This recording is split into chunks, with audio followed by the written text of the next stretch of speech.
Buenas noches. Es- Buenas noches a todos y a todas. Hoy tenemos música de fondo, no sé si la Buenas pueden noches. escuchar. Buenas noches. Buenas noches. Y Buenas precisamente es una pieza que aparece en la primera temporada.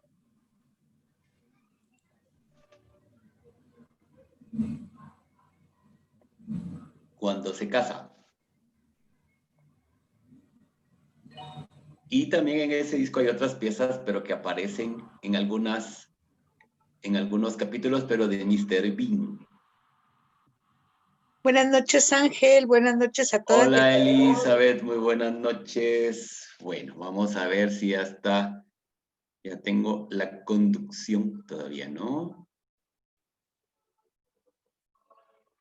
Para empezar, la última clase de nuestra historia breve. Por eso se llamaba breve, porque iban a ser solo 4 sesiones. Con la idea que tomamos de pretexto por la famosa serie La Corona. Hay muchas y muchos de ustedes que nunca la han visto y tampoco es fuerza que la miren. Pero digamos era como una manera también de poder profundizar en una temática que no es que sea muy frecuente en nuestros ambientes de estudiar. Y yo creo que es importante, como todo, por supuesto, ¿verdad? Todos los periodos son bonitos, en la historia pues a todas y a todos nos gustan unas cosas más, otras cosas menos, pero siempre nos gustan. Ahí estamos, ya estamos en la 4ª sesión.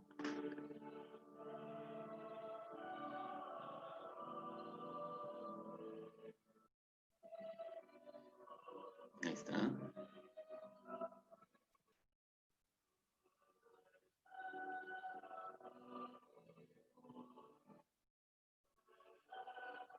Bien, ya estamos. Entonces, esta es la 4ª sesión de nuestra historia breve de Inglaterra y hoy terminaremos con la casa de Hannover y la casa de Coburgo-Hesse-Gotha, que es la dinastía de los Windsor, ¿de acuerdo?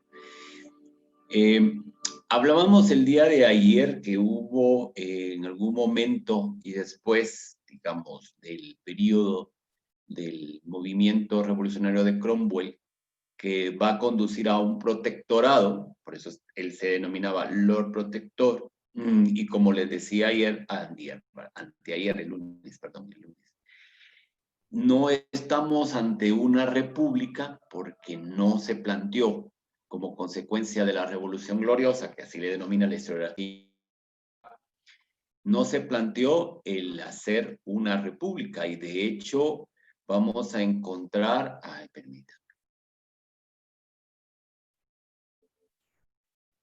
No sé si me oyen porque dice aquí que no sé qué dice.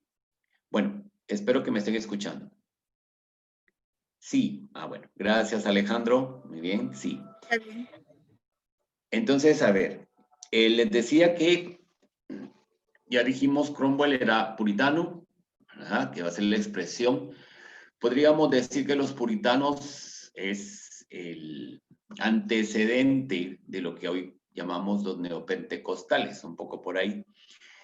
Y entonces va a existir siempre el temor que regresen los católicos al poder.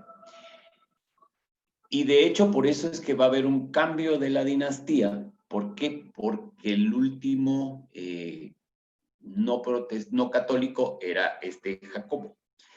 Pero después viene Jacobo, vienen sus hijas, que ya lo vimos, la reina María, la reina Ana, que siguen siendo protestantes, pero quien podría haber seguido, porque la reina Ana muere sin descendencia, quien podría haber seguido digamos, en la línea del trono es católico. Entonces, por el cumplimiento de una ley que va a aparecer por ahí, resulta que se va a buscar a alguien que sea como pariente lejano y dentro de estos parientes lejanos aparece un Jorge. Jorge es nieto de Jacobo I, porque la hija de Jacobo, Sofía, se había casado con un príncipe protestante que es Ernesto Augusto de Hannover. A eso es que obedece de los Estuardo, nos pasamos a los Hannover. Y aquí tenemos, por tanto, su línea árbol genealógico, ¿ya? Jorge I, Jorge II, un efímero reinado de Federico, luego Jorge III, y tendremos a Jorge IV y a Guillermo IV. Guillermo IV va a ser el último de los Hannover. Este Guillermo IV aparece en la película la joven Victoria, así se llama la película, la joven Victoria, que es el que aparece, que trata muy mal precisamente a la mamá de Victoria, porque la mamá de Victoria se había quedado huérfana de padre desde la más tierna infancia y prácticamente había sido criada por su mamá y por el novio de ella. No le podemos llamar amante porque ella era viuda. Y también va a crear mucha animadversión entre Victoria y su madre.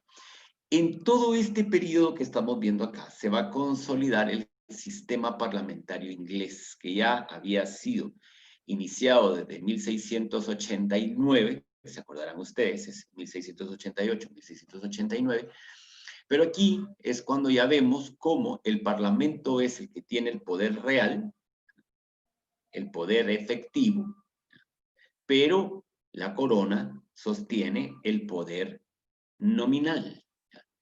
Si ustedes se acuerdan en una de las escenas de la serie, si no estoy mal, esto sucede en la recién tercera temporada.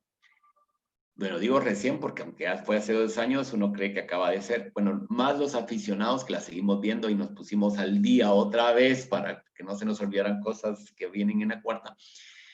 En el capítulo titulado Golpe de Estado, la reina manda a pedir un libro. O sea, cuando yo vi que mandó a traer el libro, dije, dichosa ella que tiene quien le vaya a buscar las cosas, porque cuando a mí me toca buscar algo, tengo que darle vueltas a todo solito. Y entonces, precisamente en sus clases de Derecho Constitucional que le habían dado, habla de esos dos poderes, ¿ya? El poder de que representa el Parlamento y el poder que representa la monarquía. Y prácticamente la monarquía, lo que nos viene a decir, es la que le da estabilidad al sistema político británico. Necesario, sobre todo en una sociedad que, como le he dicho muchas veces, estamos ante una constitución no escrita, sino que es una constitución consuetudinaria. ¿Ya? Lo único que tienen como fundamento escrito es la common law, que es del periodo de Juan Sin Tierra, y a partir de ahí empiezan a construir, digamos, todo este entramado constitucional que va a caracterizar precisamente a la monarquía británica y por lo cual solo vamos a ver que existe ese periodo de transición de 1640 y algo hasta 1688, que es cuando retorna la monarquía con Carlos II, como lo vimos el día lunes.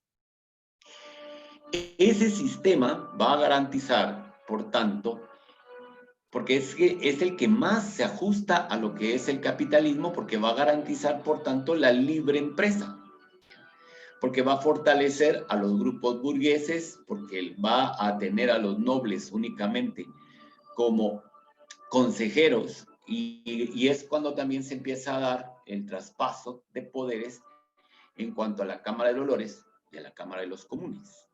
En la actualidad, el sistema parlamentario inglés sigue siendo bicameral. Tenemos la Cámara de Dolores, la Cámara de los Comunes, pero si una ley es negada, digamos, no es refrendada por la Cámara de los Lores, regresa a los comunes y si los comunes vuelven a votar a favor de esa ley pasa y la reina la firma. Antes no era así, antes era al revés. Si la Cámara de Dolores decía no, esa ley ya no seguía. Pero todo eso es producto, digamos, de esa revolución y de las transformaciones que la monarquía va a ir teniendo en este momento cuando se está convirtiendo también Inglaterra en primera potencia mundial. Ese nivel de primera potencia mundial ya lo veremos reflejado en 1714, que es cuando se sella con el fin de la guerra de sucesión en España y por la cual los ingleses permiten que los Borbones gobiernen en España a cambio de unas compensaciones económicas para que no tengan el monopolio del comercio, ni los españoles ni los franceses, porque el gran temor de los ingleses era que ambas coronas se unieran, ambos reinos se unieran, Francia y España. Perdón. Y por eso es que vamos a ver cómo la corona española empieza a otorgar ciertos territorios a los ingleses en América. Jamaica es uno de estos casos. Belice es otro. Precisamente de ahí es donde vienen, digamos, esas concesiones que se van a hacer a la corona británica de territorio beliceño. Bluefields también había caído, digamos, dentro de esta esfera. Las Malvinas también, ¿verdad? Que los ingleses le llaman Falklands, pues nosotros le llamamos las Islas Malvinas, siguiendo la tradición argentina. Y así podríamos seguir viendo otros territorios en América, ¿verdad? La Guyana británica también, ¿ya? Y una serie de islas que todavía existen en el Caribe bajo dominio británico. Digamos, todo esto que estamos explicando se va a suceder aquí, durante la dinastía de los Hannover, que de más está decir que es una dinastía alemana. Ellos son alemanes. Jorge I y Jorge II, su lengua materna es el alemán y hablan el inglés como extranjero. De hecho, la gente no los va a querer porque los van a considerar extranjeros. El primer rey británico, por decirlo de una manera, de esta dinastía es Jorge III, que habla inglés como lengua principal. Obviamente tiene que hablar alemán para hablarle a sus parientes, pero no es, digamos, tiene más similitudes, semejanzas con cultura británica, con cultura inglesa, especialmente, y por eso es que va a tener más digamos, más aceptación. Jorge va a tener varios hijos, pero dos hijos varones, porque otros se les van a morir, y tenemos a Jorge IV que muere sin descendencia, entonces su hermano Guillermo IV va a ser el que va a acceder al trono. Cuando Guillermo IV está gobernando, Victoria es la séptima en la línea de sucesión. Pero en estos 7 años, todos los que estaban delante de Victoria para poder acceder al trono mueren. Y la última que quede es ella. ¿Ya? Y por eso es que va a ser la sucesora de Guillermo IV. ¿Ya? Muy bien. En 1701, por tanto, se establece la ley de establecimiento, que es lo que les comentaba la vez anteriores, que solo protestantes pueden ser reyes de Inglaterra. Solo protestantes. ¿De acuerdo? Hay una película que ya les había mencionado ayer, que es La locura del rey Jorge, donde vemos una escena muy interesante porque el príncipe de Gales se enamora de una católica y él se casa en secreto, según la película. Y entonces después obligan al registrador a que arranque la página, imagínense, para que no aparezca que se casó con una católica porque eso no estaba permitido. Entonces, tenemos aquí ya un pequeño esquemita que nos va a servir para comprender cómo fue esto. Jorge I, como les dije, va a ser nieto del rey Jacobo I, que es hijo de Sofía, ¿ya? Sofía se va a casar con un Hannover y entonces por eso es que se considera que tiene una línea sucesoria porque no haya quien, entonces va a ser él. Luego tenemos a Jorge III, que es el primero de los Hannover nacido propiamente en Inglaterra, me comí el segundo y esto. Y que su idioma, como les dije antes, es el inglés. Y bajo su reinado se van a producir las independencias de las 13 colonias americanas, que son el germen de lo que hoy conocemos como los Estados Unidos. Hubo un intento autoritario, pero no tanto de la corona, sino de las compañías, porque las colonias británicas no están, digamos, no están supeditadas directamente a la corona, como ya lo hemos explicado por el mismo cambio que se había dado y operado, sino estas colonias están supeditadas a las compañías colonizadoras. Entonces, quienes imponen los aranceles, quienes imponen impuestos para todo, son las compañías, ¿ya? Porque esto es una empresa comercial. Estas colonias son unos emporios comerciales de los cuales se van a enriquecer las compañías, que van a sacar réditos, van a sacar ganancia y empiezan a invertir precisamente este capital inicial, lo empiezan a invertir, ¿verdad? Esta plusvalía, hablando en términos económicos, para poder seguir avanzando. Cuando ya se dan crisis, sobre todo con ciertas materias primas, como el tabaco, es cuando se impone el famoso impuesto al tabaco, y es la rebeldía en uno de los puertos norteamericanos, donde tiran el tabaco al mar, que prefieren tirarlo a que pagar el impuesto respectivo. ¿De acuerdo? Es donde se da esta situación. Jorge III tiene una vida muy triste porque padece de problemas psiquiátricos. De tal forma que llegará un momento en el que el Parlamento ve que no está capacitado para poder seguir gobernando y entonces tiene que heredar en su hijo, ¿verdad? Porque ya la situación va a ser insostenible. Y entonces llega Jorge IV, que es este que se quería casar con una católica, que les conté que aparece en esta famosa película, La locura del rey Jorge, se la recomiendo mucho. El psiquiatra es un puritano. Si pueden, búsquenla. Yo no sé si está en YouTube, la verdad no sé. Yo la vi en HBO hace algunos años, pero ya, pues ya no la ponen tanto. Jorge IV muere sin descendencia para poder heredar, y por tanto su hermano Guillermo IV llega a ser rey. ¿De acuerdo? Él va a ser rey.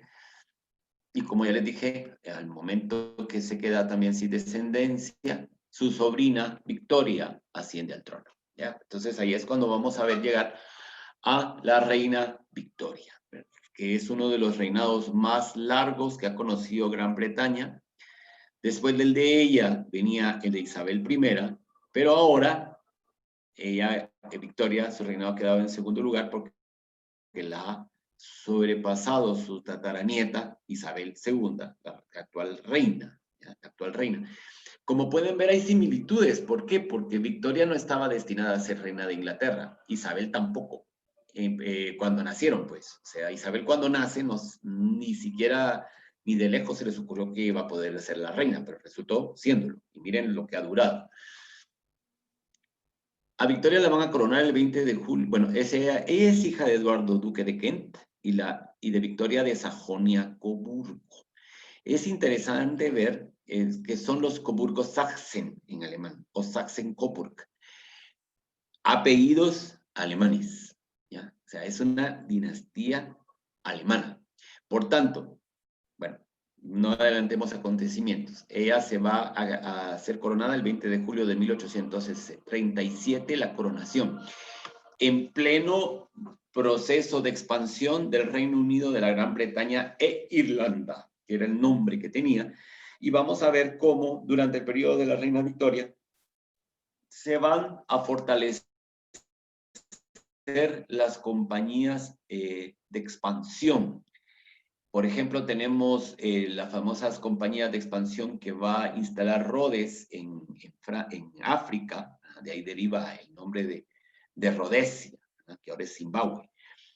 También el que va a descubrir las fuentes del Nilo, las cataratas de Victoria. Son a todos aquellos emprendedores, como podríamos llamarles en la actualidad, que van a estar recorriendo África con el fin de lograr de establecer estas compañías. Estos ya llevan sus ideas racistas porque estamos en el periodo también donde la teoría darwiniana de la evolución ya tiene bastantes seguidores, a pesar de que desde el minuto cero, pues las teorías darwinianas eran consideradas anticristianas, pero una cosa es lo que se predicara y otra cosa es lo que se hiciera, y obviamente que las empezaron a aplicar. Es el siglo del predominio de la teoría de la blanquitud, donde se va a considerar que lo blanco es lo superior y lo inferior es lo negro, y por eso es que se va a fortalecer el sistema esclavista ya en su última etapa, que va a derivar, para el caso de los Estados Unidos, en su guerra civil que todavía tiene consecuencias. Hoy subí en mi muro un artículo muy interesante de una política de Georgia, ¿verdad?, afrodescendiente. Y cuando uno lee esos artículos, uno dice, no puede ser que estamos en el siglo XXI y todavía se viva esto. ¿Sabían ustedes que en el estado de Georgia, en el caso de los afrodescendientes, las autoridades les pueden negar el derecho al voto? Y de hecho se los niegan constantemente, con subterfugios legales propios de ese estado sureño. Por lo cual, yo sé que no nos atañe en nada, pero no podemos tampoco tener comentarios baladíes como decir, ah, sí, ganó una mujer, pero que no sé qué. No, es que si ya entramos, digamos, a analizar los aspectos sociológicos de la sociedad de Estados Unidos y sobre todo el trato a minorías, ya creo que vamos a tener una mayor claridad de la dimensión que supone el que llegara una mujer de vicepresidenta, por ejemplo. ¿Ya? Llamémoslo así. Son cosas que pensábamos que ya estaban superadas, pero resulta que no. Resulta que no. Por tanto, no hay que ser tan superficiales en el análisis de que haya ganado esta señora. Independientemente ya sea de sus ideas y sus posturas ante las corrientes actuales, eso ya es otro tema, pero esto es muy importante.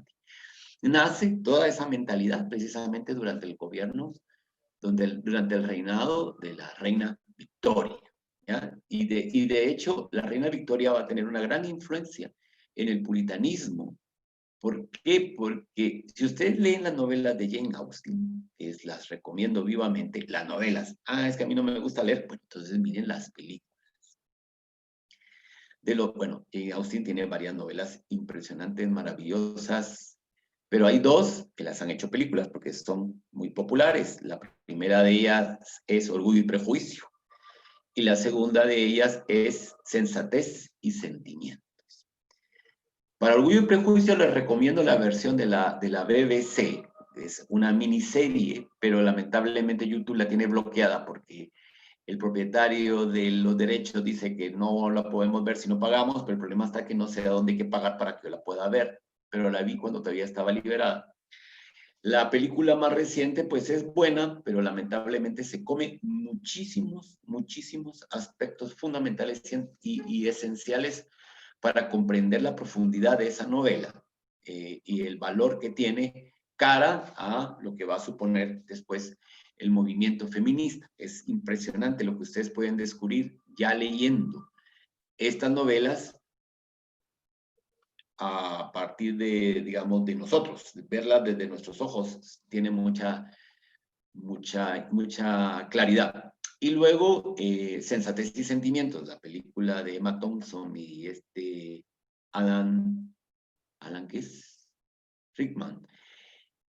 Es muy buena. Esa película sí está muy apegada al momento. Bueno, ¿qué quiero destacar aquí? Lo que quiero destacar aquí es que ahí tenemos familias burguesas que no son nobles, a excepción de Sir John, pero en el caso de Sensatez y Sentimientos, ¿verdad? O porque, por ejemplo, el hermano, John Dashwood, no es noble, pero es burgués y tiene dinero. Entonces ahí estamos viendo esa transición, ¿ya? Esa transición, que la veremos como desembarazarse, desenredarse, más bien es la palabra, durante el reinado de Victoria, que fue tan extenso que vamos a encontrar primero un regreso al puritanismo y luego una mayor apertura a medida que Gran Bretaña se convierte en la primera potencia mundial. ¿Ya?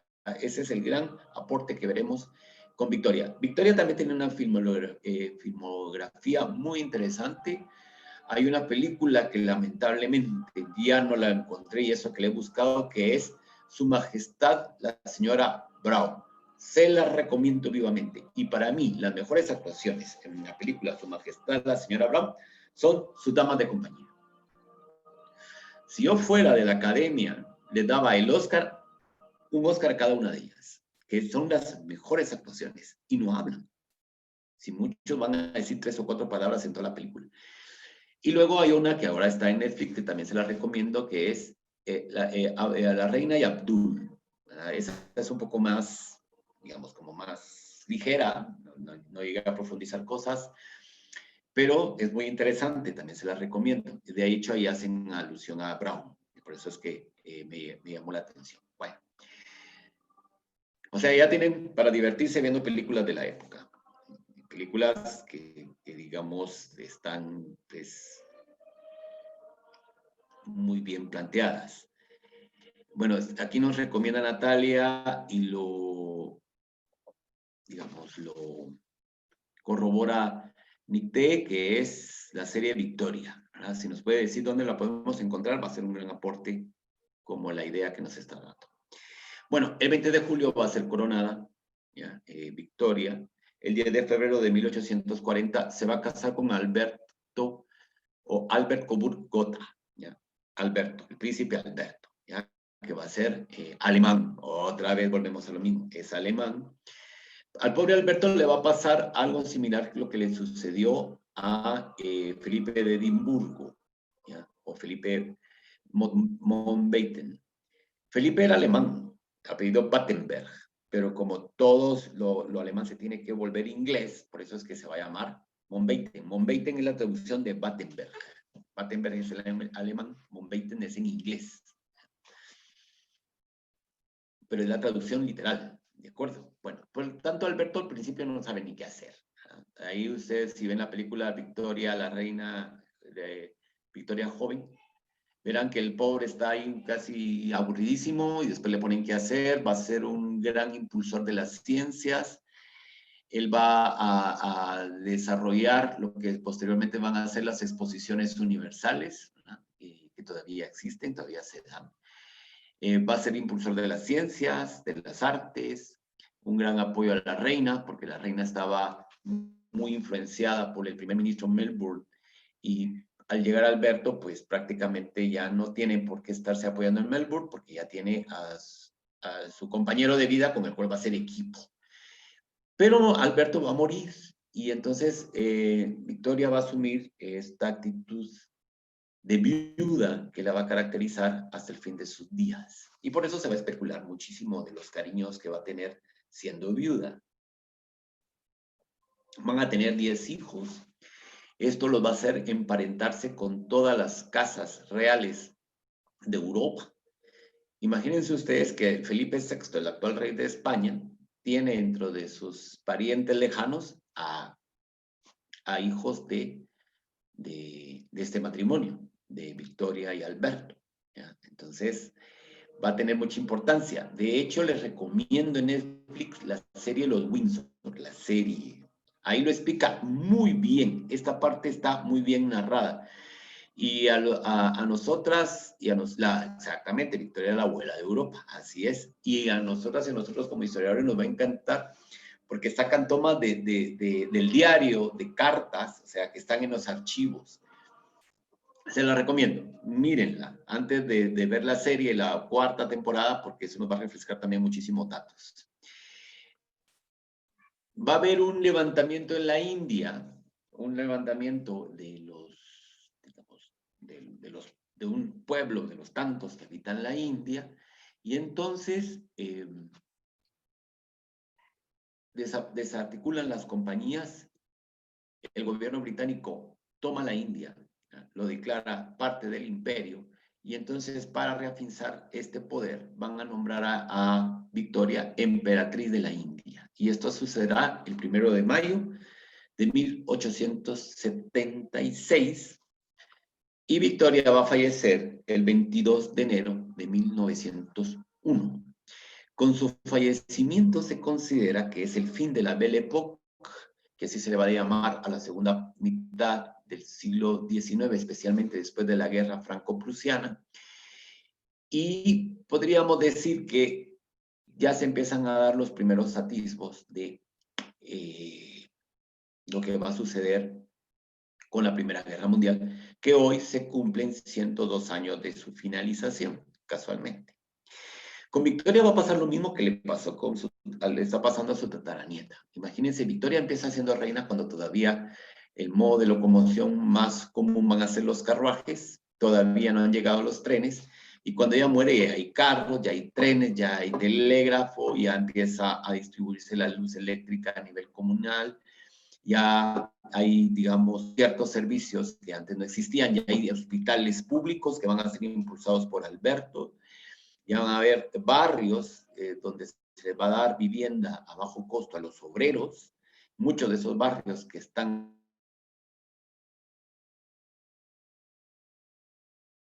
habitacionales impulsados por Alberto durante el reinado de la reina Victoria. O sea, para que vean las transformaciones que estamos viendo en Inglaterra, siendo primera potencia, y obviamente Victoria va a ser como su emblema. ¿Podía gobernar? No, pero va a tener mucha influencia tras bambalinas sobre los primeros ministros. ¿Ya?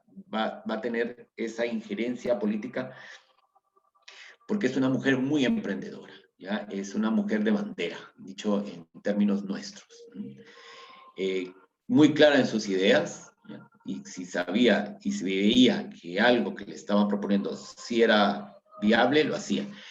Es en el periodo de Victoria donde va a nacer y crecer y formarse Winston Churchill, ¿ya? Que va a ser uno de los grandes primeros ministros de Gran Bretaña.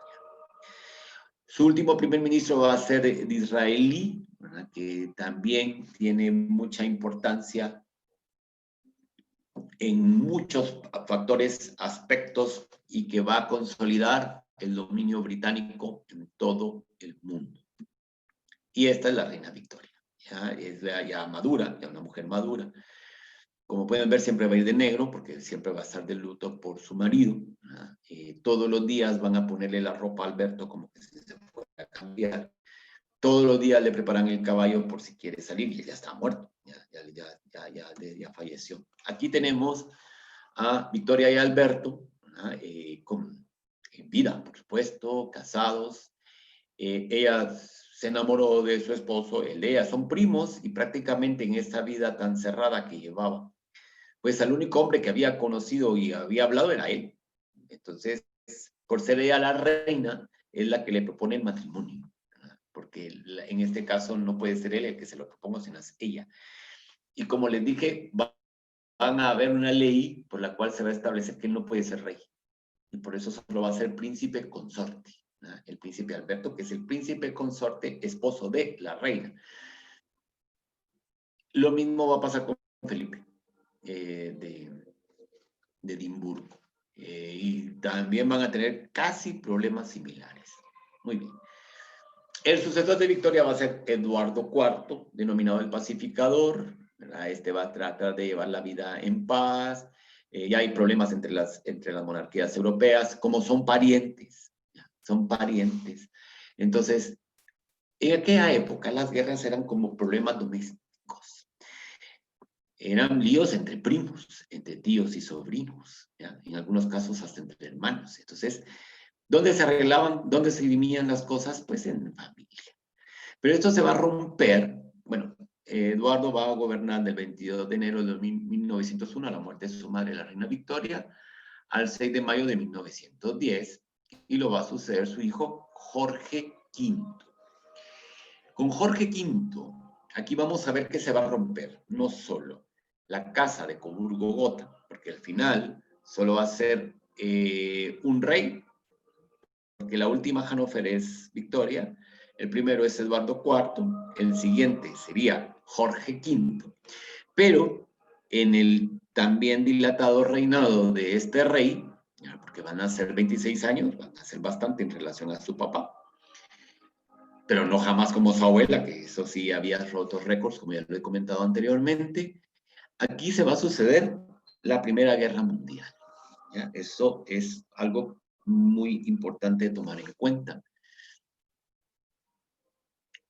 Ellos tienen un apellido alemán. Durante el gobierno de Jorge V van a destronar a su primo, ¿verdad? El zar Nicolás II. Ellos son primos. Si miran la serie, los Windsor se dan cuenta que hay una foto donde están sentados los dos y parecen hermanos gemelos. Gemelos, y además hasta parece que uno le prestó la ropa al otro. porque están vestidos de militares y la diferencia va a ser que bueno, la foto es en blanco y negro, obviamente, que tenía colores, pero en la foto de blanco y negro aparece que uno está con el traje oscuro y el otro está con el traje claro, digamos. Pero obviamente que habían colores en esto. La misma Sarina era parienta de todos estos, ¿verdad?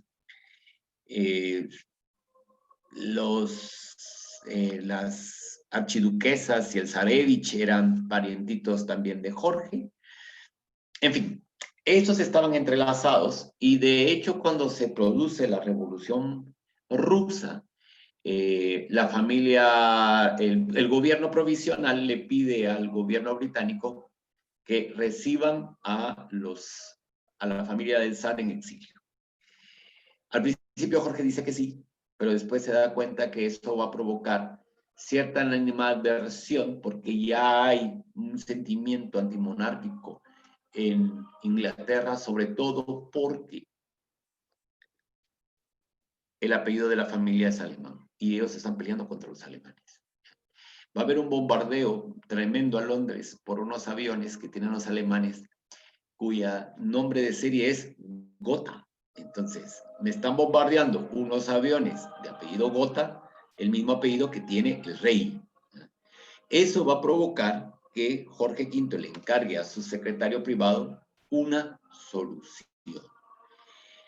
La solución, porque dice, tenemos que volver inglés nuestro apellido. Entonces, una de las posibilidades fue Plantagenet. Pero dijeron, no. La otra fue Fitzgerald. ¿Por qué? Porque Enrique VIII tuvo un hijo de la hermana de Ana Bolena, que le pusieron el apellido Fitzgerald. Dijo, no, porque eso nos va a asociar con el bastardo y tal. ¿Verdad? Se pensaron, Tudor no, porque Tudor, miren todo lo que nos pasó con los Tudor, no. Y en esa serie que les comento de los Windsor hay una escena, no sé si será cierto o será mentira, pero a mí me gustó mucho, donde está el secretario en el Palacio de Windsor y mira la torre y encuentra la solución. Dice, bueno, ¿por qué no se llaman como este castillo?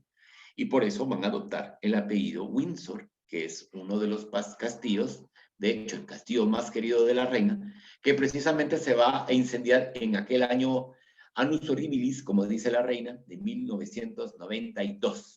¿Ya? El famoso Annus Horribilis que va a decir ella en un discurso, precisamente, en uno de sus aniversarios.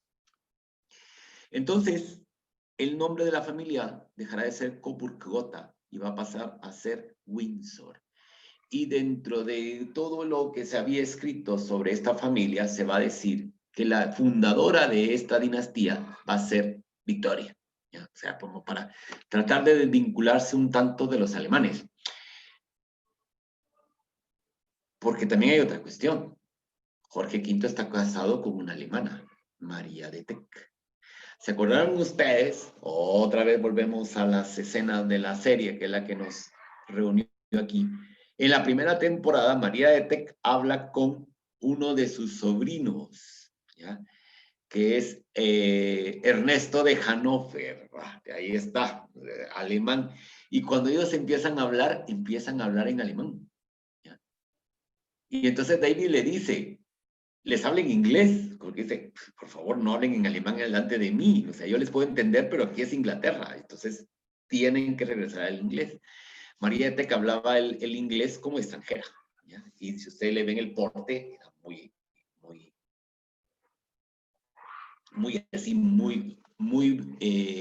prusiana, digamos, ese carácter prusiano que tienen los alemanes del norte, donde está ubicado Coburg.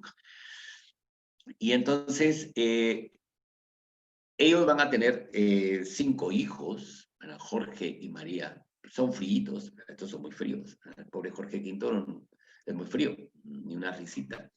Jorge V va a tener el privilegio de ser uno de los primeros reyes que le habla a la gente por la radio. ¿Ya? Les habla por la radio. Y se da cuenta que para salvar a la monarquía tiene que salir. Y esos son los primeros reyes que salen y le hablan a la gente y le dan la mano y salen en carruajes y los miran todos. Victoria ya lo había hecho, pero como la habían intentado matar 7 veces, pues entonces ya no se acercaba. Pero Jorge tiene que arriesgar la vida y pues sale. Y van a tener 5 hijos. Eduardo, bueno, tienen unos nombres inmensos, saben que la monarquía les ponen como 10 nombres a cada criatura. Pero digamos el nombre Eduardo, del nombre que le van a, uno de los nombres que le van a usar dentro de su familia es David. Alberto, que el nombre que le van a poner es Berti. Y luego están María, Jorge y Juan. Juan, que va a ser epiléptico, que va a morir muy joven. Jorge también tiene algunos problemitas y se va de la vida. María se casa muy bien y se va. Entonces, digamos, los protagonistas del drama que vamos a empezar a analizar aquí muy rápido, porque me quedan 17 minutos, son estos dos. Eduardo, o sea, David, y Alberto, o sea, Berti, que aparecen en la película El discurso del rey. Esa película me gusta más que por el discurso del rey, me gusta por esa parte donde aparece David, Bertie, la relación que tenían cuando se muere el papá. El papá había dicho que su hijo, su heredero, iba a destruir todo en 10 meses. Y pues no estuvo tan descaminado, porque se pasó por unos cuantos meses, ¿verdad? Porque Eduardo prácticamente estuvo a punto de que la monarquía desapareciera, ya por lo que vamos a ver que hizo. En cambio, Bertie va a estar como más obediente a su padre, aunque Eduardo y Alberto se van a llevar muy bien. Alberto es tartajo. Había nacido, llamémosle como le llamamos en Guatemala, no me acuerdo ahora el nombre científico, cornet, patojo, como se decía antes. Y le ponen unas entabliados en las piernas. Por Alberto va a sufrir mucho, porque como no le entienden, pues se burlan de él, ¿verdad? En el discurso de Herrera dice una cuestión muy interesante cuando habla de que la niñera no le daba de comer y que por eso va a padecer de gastritis. En fin, un drama de la vida real, así, un drama de la vida real. Los dos tienen amoríos, empiezan a gustarles mujeres casadas, pero el rey Jorge V quiso frenar a su hijo Eduardo, sobre todo que mal interesaba por ser su sucesor, pero no le hace caso, pero el que sí le hace caso es Alberto, ¿verdad? Entonces le dice, bueno, cásate bien, y si te casas bien y dejas esa vida, yo te voy a dar el título de duque de York, el que me dio a mí mi abuela, Victoria, ¿verdad? Y aquí están Jorge V y la reina María. Si ustedes ven la figura, sobre todo de María de Tec, es muy parecida a la actriz que está en la primera temporada de la serie, muy parecida, por eso me gustó tanto esa primera temporada, porque buscaron en el caso de María de Tec que se pareciera muchísimo. Bueno, entonces muere Jorge V y lo va a suceder su hijo Eduardo VIII el 20 de enero de 1936. Eduardo ya estaba saliendo con una señora divorciada una vez, en proceso de divorcio por segunda vez, norteamericana, llamada Wallis Simpson. El último apellido, Simpson, era el de su último marido, ¿ya? Su segundo esposo. El rey ya le había dicho, no te podés comprometer con ella porque vas a ser el jefe de la iglesia anglicana. Y tienes que dar buen ejemplo. Mira como tu madre y tal. Bueno, puedes buscar a otra persona. De hecho, desde el momento mismo en que Jorge V cambia del apellido y lo vuelve el inglés, también se va a romper definitivamente la tradición que los reyes británicos se tienen que casar con alemanas protestantes. Ya no es forzosamente que tengan que ir a buscar alemanas, ya lo pueden hacer entre las mismas inglesas, que esa es la idea, que eso es lo que quiere el rey, para que sea una dinastía propiamente inglesa y que puedan terminar y romper con esta influencia alemana, que todavía la gente los asocia con Alemania, por supuesto. Bueno, Eduardo, ya siendo rey, pretende casarse con la señora Simpson. El Parlamento amenaza que si él insiste en casarse con Wallis Simpson, no lo van a autorizar y el gobierno va a renunciar en masa y el Parlamento también. O sea, en pocas palabras están diciendo, si usted lo hace, nosotros lo dejamos solos y usted mire qué hace. ¿Ya? Esto supone un problema constitucional muy fuerte dentro de la tradición británica. Y digamos, esto la gente no lo sabía. De hecho, la gente se va a enterar 3 semanas antes de todo este revoltijo que está pasando ahí.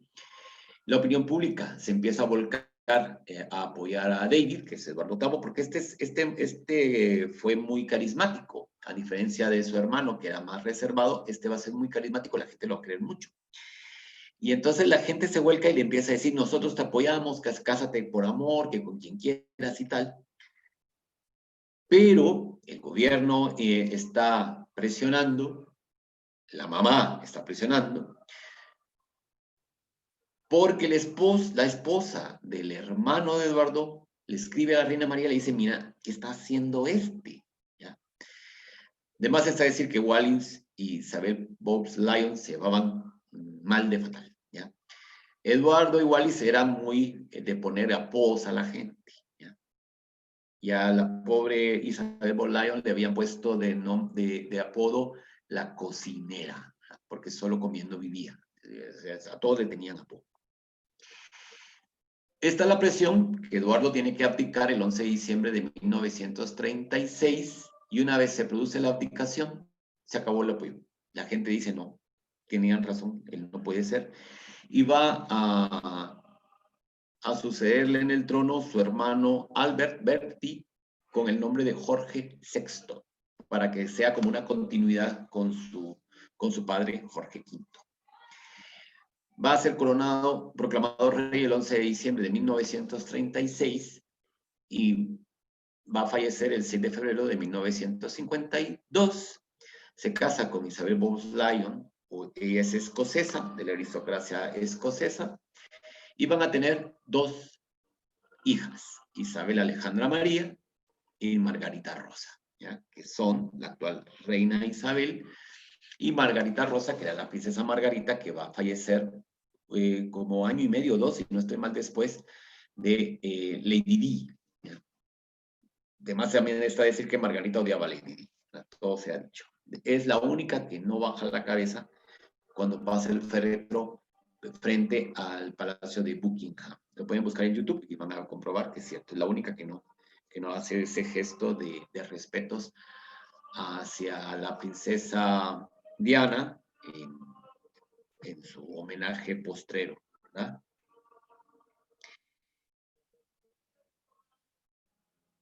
Dice Swarling que esa escena está en los Windsor. La de los apodos creo que se refiere. Bien, entonces ya entramos a la protagonista principal de nuestra serie, que nos tiene enganchadas y enganchados a un montón, pero antes vamos a ver unas fotos. Bertie, o sea, Jorge VI, con Elizabeth Bowes-Lyon, que es su verdadero nombre, Isabel Bowes-Lyon. En la película La Reina, The Queen, el papel de ella es muy importante. Ya lo vimos en la serie que también cuando muere su esposo, ella entra en crisis porque quería seguir mandando y prácticamente le recuerdan, usted ya no manda, ¿ya? Usted ya no es la reina es ella. ¿Ya? Y Tommy Lasers, que es uno de los más implacables, es el que ponía a todo el mundo en su serie. En la serie hay una parte en la que retratan a Eduardo VIII como arrepentido por abdicar. Eso me pareció muy interesante. Claro, es que lo que pasa, miren, pues, voy a decir algo que espero no caer mal. Con Eduardo VIII estamos viendo lo mismo que hizo el príncipe Harry. Es decir, ellos quieren tener una vida sin responsabilidades, pero con todos los privilegios que supone la monarquía. ¿Ya? Y la monarquía les dice, bueno, mira, tenés privilegios, pero eso te implica unas obligaciones, y tus obligaciones son estas. En el caso de Eduardo, tu obligación es que te tienes que casar con una mujer que no sea divorciada, porque no permitimos el divorcio en la iglesia anglicana. Es lo único que tenía que hacer. Pero él dijo, no, yo me quiero casar por amor, porque es la mujer de mi vida, que amo y tal. Y bueno, por eso abdica. Y además hay una escena, un periodo muy escabroso, porque resulta que Wallis Simpson sí tenía cierta amistad particular con von Ribbentrop, que era el embajador de la Alemania nazi ante Gran Bretaña en todo este momento de anterior al reinado de Eduardo VIII y sus meses de rey, ¿ya? Entonces aquí vemos, aquí están ellos, es foto original, o sea que no es de la serie. Aquí está Eduardo con Wally Simpson el día de su boda. Aquí está. No va a llegar nadie de la familia real y hay una cuestión importante y es el hecho que al final, si todo se hiciera como menciona Tommy Lascelles, nada quedaría fuera de lugar, exactamente, y prácticamente tenemos que reconocer que este Tommy Lascelles es el que está ahí dirigiendo una nave, digamos, de aquellos galeones para que no se vayan, porque a veces se quieren salir de lo que se tenía, digamos, en esto. Se le va a conceder el título de Alteza Real a Eduardo, pero a Wally Simpson no. Como este estaba como con ciertas simpatías con los nazis, lo van a mandar al exilio de gobernador de Bahamas, si no estoy mal, o Jamaica, bueno, al Caribe. Y mandan una nota de la Casa Real para que ninguna ni ninguno se le incline a Wallis. O sea, van a ser implacables, ya, implacables. Hasta cuando llega la pobre Wallis a Inglaterra a enterrar a Eduardo, va a ser una cosa tremenda. Pueden verlo en YouTube también, directamente las escenas propias, no tanto en la serie, sino las escenas propias de esta situación. Porque Elizabeth Bob Lyon siempre le va a echarle la culpa a ellos de la muerte de su esposo. Bueno, entonces aquí ya tenemos, digamos, el árbol genealógico de los Windsor. Victoria, que se casa con Alberto de Coburgo-Gotha-Sachsen, Alberto de Sajonia. Eduardo VII, ya lo estudiamos, un poquito así corriendo, 1901-1910. Jorge V, de 1910 a 1936, que va a tener varios hijos, entre ellos Jorge VI, ¿verdad? Y Eduardo VIII. Pero primero va a ser Eduardo, abdica, y luego ya tenemos a Jorge VI, ¿ya? Y Jorge VI tiene dos hijas, que son Isabel y Margarita. Y luego la que le va a suceder es Isabel en 1952, que se va a casar con Felipe Mountbatten, que su apellido anterior a este cambio era Battenberg. Bueno, Isabel va a ser reina de 6 de febrero de 1952 hasta la actualidad. Se va a casar con, ya lo dijimos, con Felipe Mountbatten. Tiene como hijos, tiene 4 hijos, que son Carlos, Ana, Andrés y Eduardo, digamos. Carlos es su sucesor, ya, eso ya lo sabemos todas y todos que lo hemos visto. Las disputas entre los esposos, como las retratan en la serie, me parecen fascinantes. Muy bien. Interesante lo que nos dice Natalia. Ana, la princesa Ana, que en la serie me encanta cómo la representan. Además, si ustedes miran fotos de Ana en ese periodo y en la serie, es que casi calcada, ¿ya? Para mí el mejor capítulo de la tercera temporada es la de, ¿cómo se llama? Puppykins, la de la madre de Felipe, la princesa Alicia de Battenberg, de Grecia y Dinamarca. Esa es para mí el mejor capítulo de esa tercera temporada. Muy bien. El hijo más querido de Isabel es Andrés, y es el que está metido en un gran lío por sus amistades, ¿verdad? Para que vean pues que se pueden tener malas amistades siendo desde la nobleza hasta el más común y corriente de los mortales de a pie. Dice Natalia que un ícono de la moda de la época fue la princesa Ana. Interesante.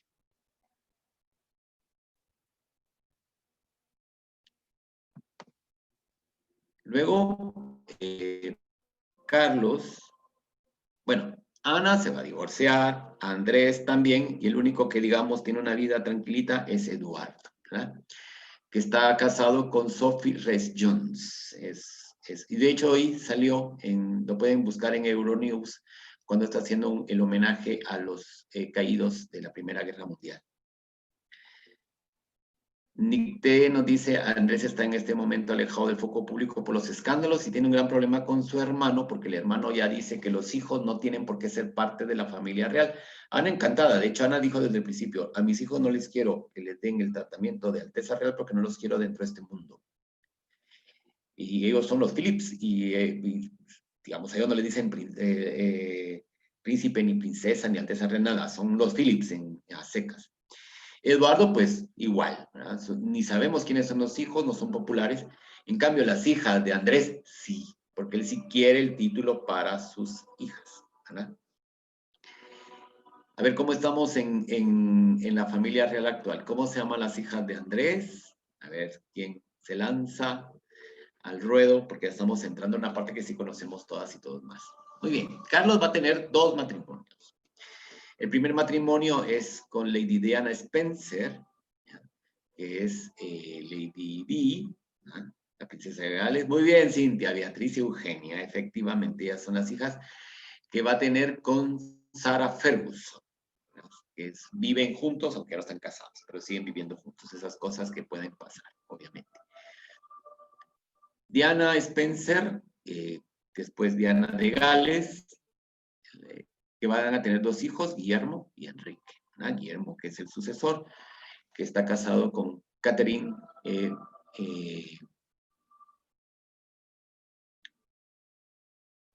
tuve un déjà vu porque Middleton es descendienta de Sir John Middleton de la película Sensatez y Sentimientos. No es, pero digamos, Middleton.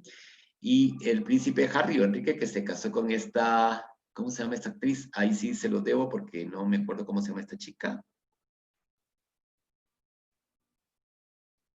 Sí, es historiador, efectivamente. Él estuvo, creo, si no estoy mal, en la Universidad de San Andrew. Si no estoy mal. Y el segundo matrimonio de Carlos es Camila San, más conocida como Camila Parker Bowles, porque ella va a conservar su apellido de su segundo matrimonio. Obviamente que ahora ya no es Parker Bowles. Meghan Merkel, muy bien, gracias, Alejandro. Ya no es Camila Parker Bowles, porque ahora es Camila, pero a ver, porque es que hubo un cambio en el apellido. Camila Mountbatten Windsor, ¿ya? Porque obviamente que ya está casada con el otro. Camila entre Carlos y Camila tengo cierta simpatía. Algún día cuando nos pongamos una gran matraca les voy a contar, porque yo solo cuento esa historia. Sobrio nunca le he contado. Por eso le he contado tan poco. Pero digamos, aunque pueda ser como antipática la señora, porque tampoco es que sea muy, pero digamos, Camila al final se llegó a casar con Carlos, después de muchas vicisitudes conocidas y conocidas por todos. Y que es prácticamente lo que vamos a empezar a ver en la 4ª temporada con el matrimonio entre Carlos y Diana. Obviamente que esta parte va a ser fundamental porque miren, ahora es duquesa de Cornualles, exactamente. Miren, tenemos que tomar en cuenta una cosa muy importante y es que la corona va a tener mucha repercusión, digamos, va a tener el foco encima. De hecho, ya lo tenía con las cosas que vivía la princesa Margarita, pero con todo la fe Diana vamos a encontrar que hay una gran crisis, profunda crisis, porque la corona no soporta es alguien que destaque. Ese es el gran problema que ellos tienen, ¿ya? Y si alguien sobresale, se lo tratan de bajar de la moto, dicho así, mal y pronto. Y lamentablemente eso pasó con Diana, ¿ya? Ese protagonismo va a ser uno de sus grandes pecados cara a su familia política. Y por eso es que yo más creo que por ahí va a ir la 4ª temporada. Y vamos a terminar con unas fotos. Esta es Isabel Windsor con su esposo Felipe Mountbatten. Aquí están ya presentándolo como su futuro marido. Aquí ya es casados, aquí ya se están casando. Si ustedes ven la serie, el vestido es igual, por supuesto, porque estas fotos les van a servir para hacer toda este vestuario que van a desarrollar. Él tampoco puede ser rey por las mismas características que vimos con esta ley establecida para Victoria. La verdadera historia de amor se dio al final, Camila y Carlos. Sí, tiene toda la razón. Tiene todita la razón. Aquí ya están con sus hijos, ¿verdad? Esta foto me la bajé de Vanity Fair. ¿Ya? Es Carlos, Ana, Felipe y la reina. Y aquí ya es una foto de familia más reciente. Bueno, no ni tampoco tan reciente, porque Alejandro nos dice un punto muy importante, me gusta. En la corona todos parecen tener una autoestima muy frágil y si alguien atrae el foco de atención, les arde mucho. Exacto. Ese es el punto. La escena de los votos me dio una impresión entre la reina y Felipe cuando dice obedecer. Sí, obedecer. Pero al final ya vimos de que ha tenido que obedecer es él y por detrás, no tener opinión. Cuando ha tenido una opinión le ha caído. Y aquí ya vemos a la reina Isabel, su esposo Felipe, el príncipe Carlos, su heredero, la princesa Ana, Andrés y Eduardo. Digamos, aquí están todos juntos. Exactamente, Felipe pasa a segundo plano. ¿Ya? Y yo creo que ya el otro año le toca cumplir 100 años, si no estoy mal. Él es 5 años más grande que la reina. Y si no estoy mal, ya es el otro año que cumple 100 años.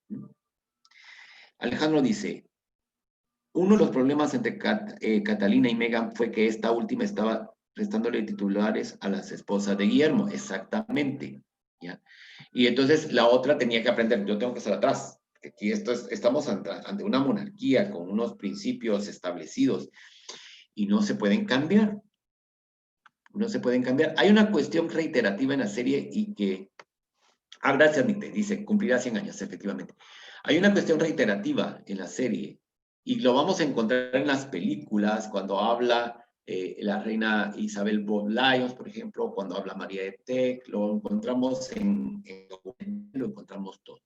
Y es el hecho que la gran labor que tienen los Windsor es la discreción y estar callados. Y eso lo dicen constantemente. Y siempre reiteran, lo más difícil de nuestro trabajo es estar callados. Porque lo más fácil es hablar, destacar, llamar la atención. ¿Ya? Y eso lo siguen viviendo. Y obviamente Guillermo lo asumió muy bien, Enrique no.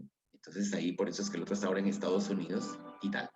Y terminamos con este mapa. Vamos a terminar solemnemente. Como dice la reina, dice Sual, ser imparcial es antinatural. Elizabeth pregunta, ¿llegará a ser Carlos Rey si no se muere antes que su mamá? Sí. Cintia dice, creo que si llega abdicaría inmediatamente en favor de Guillermo. Al principio pensaba que sí, yo más creo que va a tener unos años, ¿no? Y después sí va a abdicar, porque miren ustedes, es el eterno príncipe de Gales, porque su mamá sigue con vida.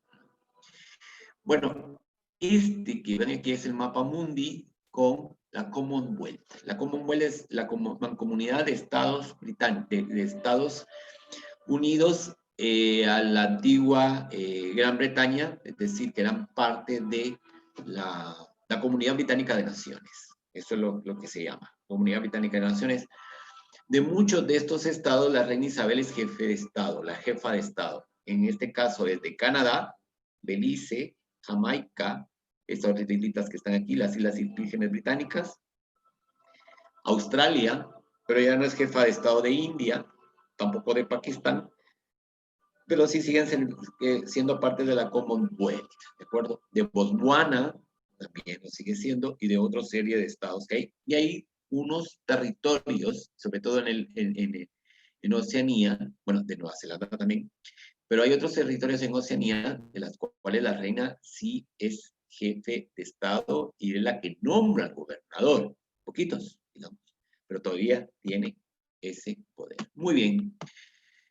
Bueno, muchísimas gracias por hacer posible otro de mis grandes sueños que tuve en esta pandemia. Era poder hablar de esto, dado que la serie nos hace recordar estos aspectos.